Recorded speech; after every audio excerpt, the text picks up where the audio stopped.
ഇന്ന് നമ്മളിൽ പലരെയും ശാരീരികമായും മാനസികമായൊക്കെ ബുദ്ധിമുട്ടിക്കാറുണ്ട്. നമ്മൾ കൂടുതലായിട്ട് ഭക്ഷണം കഴിക്കുന്ന സമയത്തോ അല്ലെങ്കിൽ നമ്മൾ ഫിസിക്കൽ ആക്ടിവിറ്റി ഒന്നും ചെയ്യാതിരിക്കുമ്പോഴൊന്നും നമ്മൾ ഇതിൻ്റെ ബുദ്ധിമുട്ട് മനസ്സിലാക്കുന്നില്ല. പിന്നീട് ശരീരഭാരം കൂടുമ്പോഴൊക്കെ ആയിരിക്കും നമുക്ക് ഇതുമൂലം ഉണ്ടാകുന്ന ബുദ്ധിമുട്ടൊക്കെ മനസ്സിലാവുന്നത്. അപ്പോൾ നമ്മൾ ലൈഫ് സ്റ്റൈൽ അസുഖങ്ങൾ നോക്കുകയാണെങ്കിൽ നമ്മൾ കൂടുതൽ ഇമ്പോർട്ടൻസ് കൊടുക്കേണ്ട ഒരു അസുഖമാണ് ഈ ഒബേസിറ്റി. എള്ളെണ്ണ ദിവസവും രാവിലെ 1 ടീസ്പൂണ് കുടിക്കുന്നത് നല്ലതാണ്. പെട്ടെന്നൊന്നും വെയിറ്റ് കുറയില്ല എങ്കിലും അത് ദിവസം കഴിക്കുന്നത് നല്ലതാണ്. അതുപോലെ തന്നെ നമുക്ക് തേനും വെള്ളവും സമാസമം ചേർത്തിട്ട് എല്ലാ ദിവസവും രാവിലെ വെറും വയറ്റിൽ കഴിക്കാവുന്നതാണ്. നമസ്കാരം, ഞാൻ ഡോക്ടർ ഭാഗ്യ, Q1 ഹെൽത്ത് കെയറിലെ ആയുർവേദിക് ഫിസിഷ്യൻ.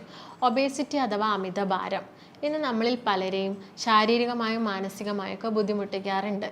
നമ്മൾ കൂടുതലായിട്ട് ഭക്ഷണം കഴിക്കുന്ന സമയത്തോ അല്ലെങ്കിൽ നമ്മൾ ഫിസിക്കൽ ആക്ടിവിറ്റി ഒന്നും ചെയ്യാതിരിക്കുമ്പോഴൊന്നും നമ്മൾ ഇതിൻ്റെ ബുദ്ധിമുട്ട് മനസ്സിലാക്കുന്നില്ല.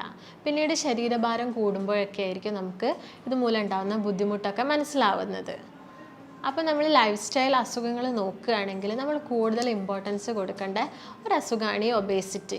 കാരണം അത് പിന്നീട് പല അസുഖങ്ങളിലേക്ക് നയിക്കുന്നു. എന്തൊക്കെ കാരണങ്ങൾ കൊണ്ടാണ് ഒബേസിറ്റി അല്ലെങ്കിൽ അമിതഭാരം ഉണ്ടാവുന്നതെന്ന് നോക്കാം. ആദ്യത്തെ കാരണം എന്ന് പറയുന്നത് പാരമ്പര്യം, ഹെറിഡിറ്ററി. ചില ആളുകളിൽ പാരമ്പര്യമായിട്ട് നമ്മൾ തടി കാണാറുണ്ട്. അതുപോലെ തന്നെ വേറൊരു കാരണമാണ് ഫുഡ് ഹാബിറ്റ്സ്. അതായത് നമ്മൾ കൂടുതലായിട്ടും ഈ ജങ്ക് ഫുഡും ഫാസ്റ്റ് ഫുഡും അതുപോലെ ബേക്കറി ഐറ്റംസൊക്കെ കൂടുതലായിട്ട് കഴിക്കുന്ന സമയത്ത് ചില ആളുകൾ പെട്ടെന്ന് തന്നെ ഒരു തടി വയ്ക്കുന്നത് കാണാറുണ്ട്. അതുപോലെ ചില അസുഖങ്ങളുള്ള ആളുകളിൽ, അതായത് PCOD, പ്രത്യേകിച്ച് സ്ത്രീകളിൽ നോക്കുകയാണെങ്കിൽ PCOD, അതുപോലെ തന്നെ തൈറോയിഡിൻ്റെ എന്തെങ്കിലും കംപ്ലയിൻസ് ഒക്കെ ഉള്ള ആളുകളിൽ നമ്മളിങ്ങനെ പെട്ടെന്നുള്ളൊരു തടി വയ്ക്കുന്നത് ശ്രദ്ധിക്കാറുണ്ട്. പിന്നെ കൂടുതലായിട്ട് മെഡിസിൻസ് എടുക്കുന്ന ആളുകളിൽ, അതായത് സ്റ്റിറോയിഡ്സ് പോലെയുള്ള മെഡിസിൻസൊക്കെ കൂടുതൽ കാലങ്ങൾ എടുക്കുകയാണെങ്കിൽ അവരെല്ലാം ഇങ്ങനെ തടി വയ്ക്കുന്നത് കണ്ടുവരാറുണ്ട്. പിന്നുള്ളൊരു കാരണം എന്ന് പറയുന്നതാണ് നമ്മൾ പ്രഗ്നൻ്റ് ആയിരിക്കുന്ന സമയത്ത് ചില സ്ത്രീകൾ തടി വയ്ക്കുന്നത്. അതുപോലെ തന്നെ വ്യായാമക്കുറവും ഉറക്കമില്ലായ്മയും ഒക്കെ ഇങ്ങനെയുള്ളൊരു പൊണ്ണത്തടി അല്ലെങ്കിൽ അമിതഭാരം ഒക്കെ ഉണ്ടാവാനുള്ള ഒരു കാരണമാവുന്നുണ്ട്. പിന്നെ നമ്മൾ ഒരാൾ ഒബീസ് ആണോ അല്ലെങ്കിൽ ഒരാൾ അണ്ടർ വെയ്റ്റ് ആണോ എന്നൊക്കെ നോക്കുന്നത് BMIയുടെ അടിസ്ഥാനത്തിലാണ്. BMI എന്ന് പറയുന്നത് ബോഡി മാസ് ഇൻഡെക്സ് ആണ്. അതെങ്ങനെയാണ് കാൽക്കുലേറ്റ് ചെയ്യുന്നതെന്ന് നോക്കാം. ഒരാളുടെ weight in kilogram divided by height square in metre ആണ് ഇത് കാൽക്കുലേറ്റ് ചെയ്യുന്നത്. ഇത് നോർമൽ എന്ന് പറയുന്നത് 18 മുതൽ 25 വരെയാണ്. 25ന് മുകളിലാണെങ്കിൽ ഒരു വ്യക്തിക്ക് ഓവർ വെയ്റ്റ് ആണെന്ന് നമ്മൾ പറയും. അതിൽ 18 കുറവാണെങ്കിൽ അണ്ടർ വെയ്റ്റ് ആണെന്ന് നമ്മൾ പറയും. അതുപോലെ നമുക്കറിയാം ഒരാളുടെ വെയ്റ്റും ഹൈറ്റും പരസ്പരം ഡിപ്പെൻഡഡ് ആണ്. അതായത് ഒരു വ്യക്തിയുടെ ഹൈറ്റ് എന്ന് പറയുന്നത് ഒരു 170 സെൻറ്റിമീറ്റർ ആണെങ്കിൽ ആ വ്യക്തിക്ക് വേണ്ട വെയ്റ്റ് എന്ന് പറയുന്നത് 68 കിലോഗ്രാമിനും 72 കിലോഗ്രാമിനും ഇടയിലായിരിക്കണം. അതൊരു 78 കിലോഗ്രാമിൻ്റെ മുകളിലാണെങ്കിൽ നമ്മൾ അതിനെ ഓവർ വെയ്റ്റ് എന്ന് പറയുന്നു. അപ്പോൾ ഹൈറ്റും വെയ്റ്റും എപ്പോഴും റിലേറ്റഡ് ആണ്. ഇങ്ങനെ ഓവർ വെയ്റ്റ് ഉള്ള ആളുകൾ ശ്രദ്ധിക്കേണ്ട ഒരു കാര്യം എന്ന് പറയുന്നത് എപ്പോഴും ഒരു ബാലൻസ്ഡ് ഡയറ്റ് കീപ്പ് ചെയ്യുന്നതാണ്. ഇങ്ങനെ ഒരു ബാലൻസ്ഡ് ഡയറ്റ് കീപ്പ് ചെയ്യുകയാണെങ്കിൽ നമുക്ക് മാൽന്യൂട്രീഷനൊക്കെ കുറച്ചിട്ട് ഒരു ഹെൽത്തി ബോഡി, നമുക്ക് ഫിറ്റായിട്ടുള്ളൊരു ബോഡി നമുക്ക് കീപ്പ് ചെയ്ത് പോകാൻ പറ്റും. അപ്പോൾ എന്താണ് ഒരു ബാലൻസ്ഡ് ഡയറ്റ് എന്ന് നോക്കാം. നമുക്കറിയാം കോംപ്ലക്സ് കാർബോഹൈഡ്രേറ്റ് അടങ്ങിയിട്ടുള്ള ഭക്ഷണങ്ങൾ കൂടുതലായിട്ട് ഉൾപ്പെടുത്തുക, എന്നിട്ട് സിമ്പിൾ കാർബോഹൈഡ്രേറ്റ് ഭക്ഷണങ്ങൾ ഒഴിവാക്കുക. കോംപ്ലക്സ് കാർബോഹൈഡ്രേറ്റ് എന്ന് പറയുന്നത് ഫ്രൂട്ട്സ്, വെജിറ്റബിൾസ്, ഗ്രെയിൻസ് ഒക്കെയാണ്. ഫ്രൂട്ട്സ് എന്നൊക്കെ പറയുമ്പോൾ നമുക്കറിയാം നമ്മൾ നോർമലായിട്ട് ഫ്രൂട്ട്സ് കട്ട് ചെയ്ത് കഴിക്കണം. അതുപോലെ വെജിറ്റബിൾസ് കൂടുതലായിട്ടും ഇലക്കറികളും അങ്ങനെയുള്ള വെജിറ്റബിൾസൊക്കെ കൂടുതലായിട്ട് യൂസ് ചെയ്യുക. ഗ്രെയിൻസ് എന്ന് പറയുമ്പോൾ ബാർലി, അതുപോലെ തന്നെ റാഗി, ഇവയൊക്കെ കൂടുതലായിട്ട് ഉൾപ്പെടുത്തുക. സിമ്പിൾ കാർബോഹൈഡ്രേറ്റ് ഫുഡ് എന്ന് പറയുന്നത് നമ്മുടെ റിഫൈൻഡ് കാർബോഹൈഡ്രേറ്റ് ഭക്ഷണങ്ങളായ ബേക്കറി ഐറ്റംസ്, അതുപോലെ മൈദ കൊണ്ടുണ്ടാക്കുന്ന ഭക്ഷണങ്ങൾ, അതുപോലെ ആഡഡ് ഷുഗേഴ്സ് ഇൻക്ലൂഡ് ആയിട്ടുള്ള soft drinks, cake, pastries, deserts, ഇവയൊക്കെ പൂർണ്ണമായിട്ടും ഒഴിവാക്കുക. ഒരു വ്യക്തി പറയുകയാണ് നമ്മൾ എന്ത് കഴിച്ചാലും തടിക്കുകയാണ്, അതുകൊണ്ട് ഞാൻ പട്ടിണി കിടക്കാൻ നോക്കുകയാണ് എന്നൊക്കെ. പക്ഷെ അങ്ങനെ ചെയ്യാൻ പാടില്ല. കാരണം പട്ടിണി കിടക്കുന്ന സമയത്ത് നമുക്ക് വേറെ പല അസുഖങ്ങളും നമ്മുടെ ശരീരത്തിലുണ്ടാവും. അപ്പോൾ നമ്മൾ എപ്പോഴും ഒരു ബാലൻസ്ഡ് ഡയറ്റ് കീപ്പ് ചെയ്യുക. അപ്പോൾ ബാലൻസ്ഡ് ഡയറ്റ് കീപ്പ് ചെയ്യുന്ന ആൾ എന്നും ഈ ഫ്രൂട്ട്സും വെജിറ്റബിൾസും ഒക്കെ കഴിക്കണമെന്ന് ചോദിക്കും. വേണ്ട. അവരുടെ വെയിറ്റ് ഒരു ഐഡിയൽ വെയിറ്റ്, അതായത് ഒരു നോർമൽ വെയിറ്റിലോട്ട് അവർ വരികയാണെങ്കിൽ പിന്നെ അവർക്ക് ഇഷ്ടപ്പെട്ട ഭക്ഷണം ഇഷ്ടമുള്ള അളവിൽ കഴിക്കരുത്, കുറച്ച് ചെറിയൊരു എമൗണ്ടിൽ അവർക്ക് കഴിക്കാവുന്നതാണ്. നമ്മൾ വലിയ ആളുകളിൽ ഒബിസിറ്റി അല്ലെങ്കിൽ അമിതവണ്ണമൊക്കെ കാണുന്നത് പോലെ തന്നെ നമ്മളിപ്പം കുട്ടികളിലും ഇത് കൂടുതലായിട്ട് കണ്ടുവരുന്നുണ്ട്. അതിനുള്ള കാരണം അവർ കൂടുതലായിട്ട് ബേക്കറി ഐറ്റംസ് അതുപോലെ ജങ്ക് ഫുഡുകളൊക്കെ കൂടുതലായിട്ട് കഴിക്കുന്നത് കൊണ്ടാണ്.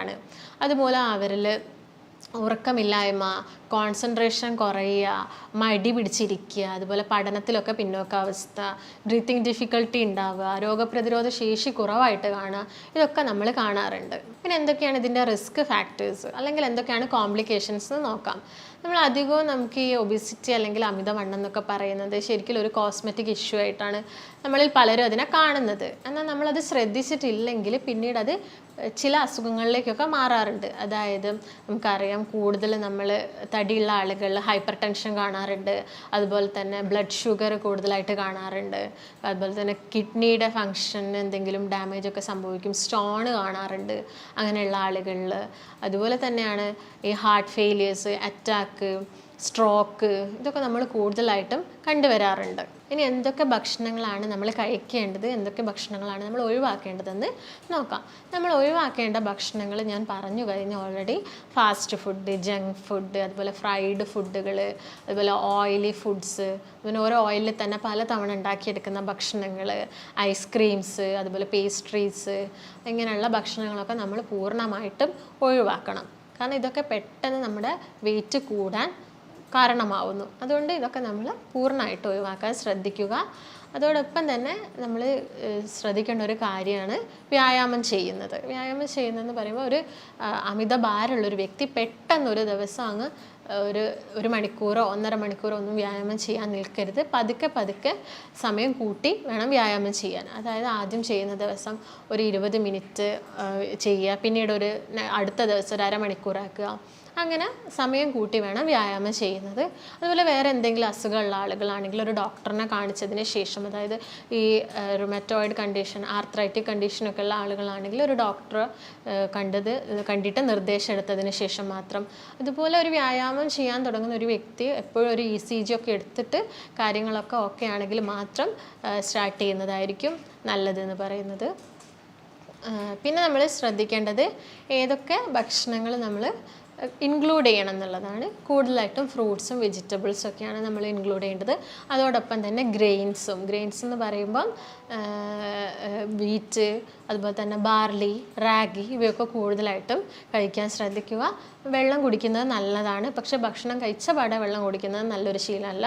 ഭക്ഷണം കഴിച്ചിട്ടൊരു 45 മിനിറ്റ്സ് ഒക്കെ കഴിഞ്ഞിട്ട് വെള്ളം കുടിക്കുക. ഒരു 8 മുതൽ 10 ഗ്ലാസ് വെള്ളം ഒരു ദിവസം കഴിക്കുക. പിന്നെ അതുപോലെ തന്നെ നിങ്ങൾക്ക് അമിത ഭാരം അല്ലെങ്കിൽ അമിതവണ്ണമൊക്കെ കുറയ്ക്കാൻ വേണ്ടിയിട്ട് നമ്മൾ വീട്ടിൽ ഉണ്ടാവുന്ന എള്ളെണ്ണ ദിവസവും രാവിലെ 1 ടീസ്പൂണ് കുടിക്കുന്നത് നല്ലതാണ്.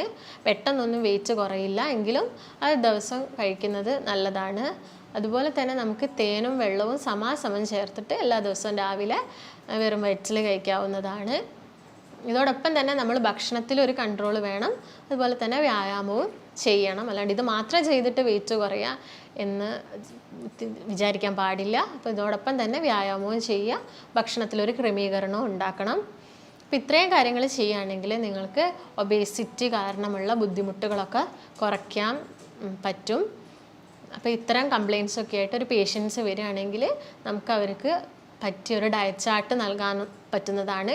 അതോടൊപ്പം തന്നെ എന്തെങ്കിലും ആയുർവേദിക് മെഡിക്കേഷൻസ് വേണമെങ്കിൽ അതും കൊടുക്കാൻ പറ്റുന്നതാണ്. അപ്പോൾ നിങ്ങൾക്ക് എന്തെങ്കിലും സംശയങ്ങളോ കാര്യങ്ങളോ ഒക്കെ ഉണ്ടെങ്കിൽ താഴെ കാണുന്ന നമ്പറുമായിട്ട് ബന്ധപ്പെടുക.